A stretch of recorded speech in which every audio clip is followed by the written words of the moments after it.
Good morning বন্ধুরা, কেমন আছো তোমরা সবাই? আশা করছি ভালো আছো। আমি রূপাই পাপাই ব্লগে নতুন একটা ভিডিওতে তোমাদেরকে অনেক অনেক স্বাগত জানাই। তো এখন সময় হচ্ছে সকাল প্রায় 8:30, আর মমপুর পাপা তো এই জাস্ট বেরিয়ে গেল অফিসে, আর আমি ওখানে রান্না করা স্টার্ট করে দিয়েছি। মাছের ঝোল বসিয়েছি, বা ইলিশ মাছের ঝোল বসিয়েছি, ডাল হয়ে গেছে আর ভাতও হয়ে গেছে। ঠিক আছে, তো চলো এখন এখান থেকেই ব্লগটা স্টার্ট করছি। তো সারাদিন সঙ্গে থাকো, দেখতে থাকো ব্লগটা, আশা করছি ভালো লাগবে। আর ভালো লাগলে অবশ্যই একটা লাইক করে দিও, আর যারা নতুন আমাদের চ্যানেলটায় সো প্লিজ সাবস্ক্রাইব করে দিও। তো গরম তো আজকে অনেকটাই কম, তো মানে এতদিন ধরে যেই গরমটা ছিল সেই গরমটা অনেকটাই কমেছে। ঠিক আছে, তো এরকম লাইট গরম সহ্য করা যায়, কিন্তু মাঝখানে যা বাড়াবাড়ি হয়েছিল, মানে এতটা গরম না, মানে অসহ্য হয়ে উঠেছিল। তো সেই কারণে মমপুকেও বেশ অনেক দিন স্কুলে পাঠায়নি। তো দেখি ওদের, আর স্কুলের টাইমিংটা বড্ড তাড়াতাড়ি হয়ে গেছে। এখন ওদের স্কুল স্টার্ট হচ্ছে সকাল ওই 7:20-তে ঢুকতে হয় স্কুলে আর কি, 7:30টায় স্কুল বসে যায়। তো ওইটুকুনি বাচ্চা অত তাড়াতাড়ি তো ওঠে না। তো সামনের মাসে ওর স্কুল নাকি আবার নর্মাল টাইমে চলে আসবে, 8:30টায় যেরকম বসতো সেরকম 9টার সময় স্কুল বসবে। তো দেখি কি হয় না হয়, তো সেই বুঝেই আবার স্কুলে ওকে পাঠানো হবে।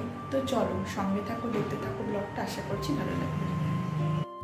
তো এখন সময় হচ্ছে সকাল প্রায় 7টা মতন। ঠিক আছে, তো এখানে দেখো চা খেয়ে নিচ্ছি আমি। ওখানে মমপুর পাপা টিফিনটা একদম রেডি করে গুছিয়ে দিয়েছি, আর যেগুলো খেয়ে যায় ডিম সেদ্ধ, ওটস, সেগুলো বাটিতে করে রাখলাম টেবিলের ওপরে। স্নান করে এসে খাবে, খেয়ে দেন বেরিয়ে পড়বে।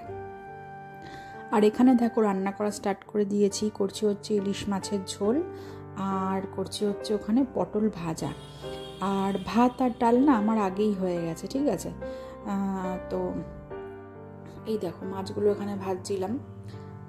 তো মাছগুলো ভেজে তো ঝোলে বসালাম, আর এখানে তোমার ডাল রয়েছে, ডালটা ফোড়ন দিয়ে নেব। তো এটাই হবে আজকে রান্না, আর ভাত আমার হয়ে গেছে। ডাল, পটল ভাজা, ইলিশ মাছের ঝোল, আর এই ভাত এখানে হয়ে গেছে। দেখতেই পেলে ভাত সব হয়ে গেছে, আর টুকটাক কিছু বাসন আছে, তো সেগুলো ধুয়ে নেব। আর ওদিকে ময়লাও দিয়ে দিয়েছি, যে এই কাকু ময়লা নিয়ে যায়। আর এখন অনেকটাই বিকেল হয়ে গেছে, আর মম্পু এখানে ঘুম থেকে এই জাস্ট উঠে এখানে টিফিনটা করছে। আর দেখতেই পাচ্ছ চারিদিকে সব বালিশ টালিশ সব ছড়িয়ে ছিটিয়ে রয়েছে, বালিশ, খেলনা, যেহেতু এতক্ষণ ঘুমোচ্ছিল, এই জাস্ট ঘুম থেকে উঠলো। তো চলো সঙ্গে থাকো, দেখতে থাকো ব্লগটা।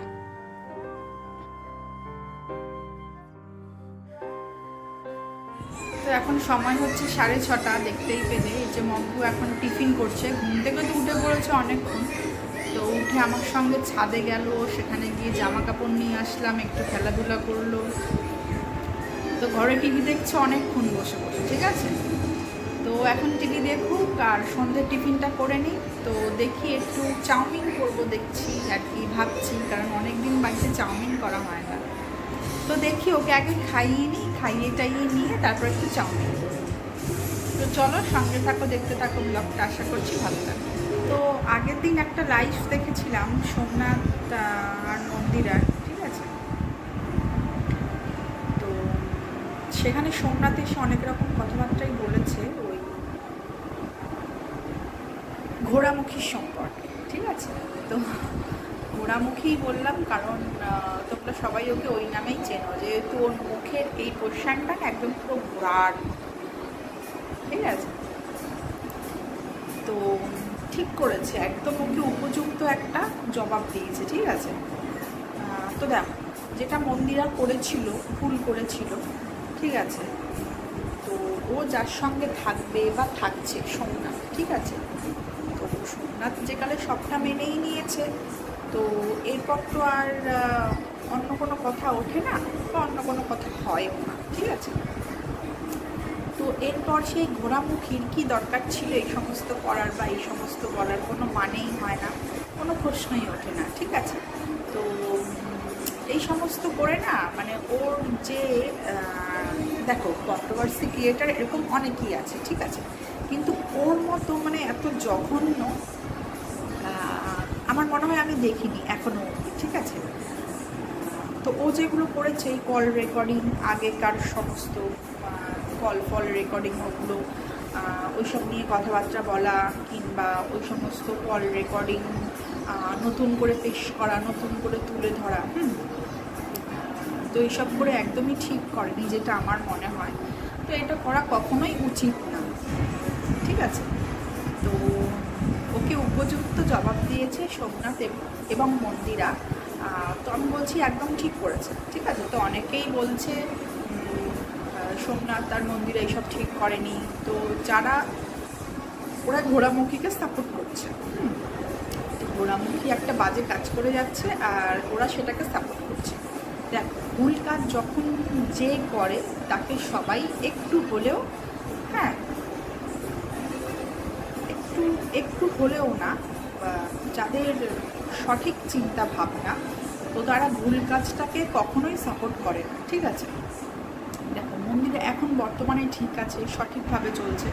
তো আগে যখন ও ভুল করেছিল, তো প্রতিটা ভিউয়ার্স, ওর চ্যানেলে যারা ভিজিট করে ভিউয়ার্সরা, তো সবাই ওর বিপক্ষে চলে গেছিলো, ঠিক আছে। সবাই ওকে অনেক রকমভাবে বুঝিয়েছে, হ্যাঁ, যে ওই সমস্ত কথা মাথাতে রেখো না, নতুন করে সংসারটাকে শুরু করো, তোমার ছোট্ট একটা মেয়ে রয়েছে, তো তার একটা ভবিষ্যৎ রয়েছে, অন্তত ওর দিকে তাকিয়ে ঠিকঠাক মতো জীবনটাকে গুছিয়ে নে। তো তখন ও যেহেতু ভুল কাজ করেছিল, তো ওকে সবাই সাপোর্ট করে, ঠিক এখনও ঠিক সেরকমভাবেই ঘোড়ামুখী যখন ভুল কাজ করছে, ঠিক আছে, তো তখন ওকে কেউ সাপোর্ট করা উচিত না, এটা আমার মতে। তো আমার মতো এরকম অনেকেই, মানে বক্তব্যটা একই আমার মতো, ঠিক আছে। তো যেটা বলছিলাম, ঘোড়ামুখীর এইসব কখনোই বলা উচিত না, আর এখনও এইসব করা উচিত না। তো ও একটা লাইভ আসবে, আজকেই হয়তো লাইভটা আসবে, তো দেখি এসে ও লাইভটায় কি বলে না বলে। তো আমি বলবো যেটা সোমনাথ আর মন্দিরা করেছে, একদম সঠিক কাজ করেছে, ঠিক আছে। তো ওর সাথে এরকম করাই উচিত। তো চলো, তোমাদের সঙ্গে শেয়ার করলাম, যেহেতু সব রকম ভিডিওই খারাপ লাগা, ভালো লাগা, ওয়াইটিতে অনেক রকম কথাবার্তা হয়, তো ওকে, তো সেই ক্ষেত্রে সবই যখন শেয়ার করি, তো সেই ক্ষেত্রে এটাও শেয়ার করলাম। তো আমি বলবো সোমনাথ এবং মন্দিরা ঠিক কাজ করেছে, একদম উচিত শিক্ষা দিয়েছে এই ঘোড়ামুখীকে, ঠিক আছে। আর সোমনাথের মতো মানুষ এরকম হয় না। তো আমি যতই দেখছি মানে অবাক হয়ে যাচ্ছি, মানে এত ভালো মানুষ এখনকার দিনেও আছে সত্যিকারে। তো ওকে না দেখলে হয়তো এই কথাটা বলতাম না, যে এত ভালো মানুষ পৃথিবীতে এখনও আছে। তো সত্যি খুব ভালো মনের মানুষ, খুব বড় মনের মানুষ, বড় একটা মনের মানুষ, মানে ওর মনটা খুব বড় মাপের, ঠিক আছে। আগেও পরিচয় দিয়েছে যে ওর মনটা কতটা বড়, আর রিসেন্ট এই লাইফটা যে করলো 2 দিন আগে, তো এই লাইফটা করেও ওর মনটা যে কতটা বড় সেই পরিচয় ও আবার দিল, মানে আবার ফুটে উঠলো এই লাইফটাতে ওর মনটা কতটা বড়, ঠিক আছে। তো কথাটা না বলে আর পারলাম না, তো সেই কারণেই বললাম। তো চলো, সঙ্গে থাকো, দেখতে থাকো ব্লগটা, আশা করছি ভালো লাগবে। আর ভালো লাগলে অবশ্যই একটা লাইক করে দিও, আর যারা নতুন আমাদের চ্যানেলটা, সো প্লিজ সাবস্ক্রাইব করো। এখন বাজে প্রায় 8টা মতন, আর একটু বললাম না চাউমিন করব, তো চাউমিনটা করেই ফেললাম। তো চলো, এবারে আজকের মতো ব্লগটা আমি এখানেই শেষ করছি। আবার দেখা হবে নতুন একটা ভিডিওর সাথে, ততক্ষণ ভালো থেকো, টাটা, গুড নাইট।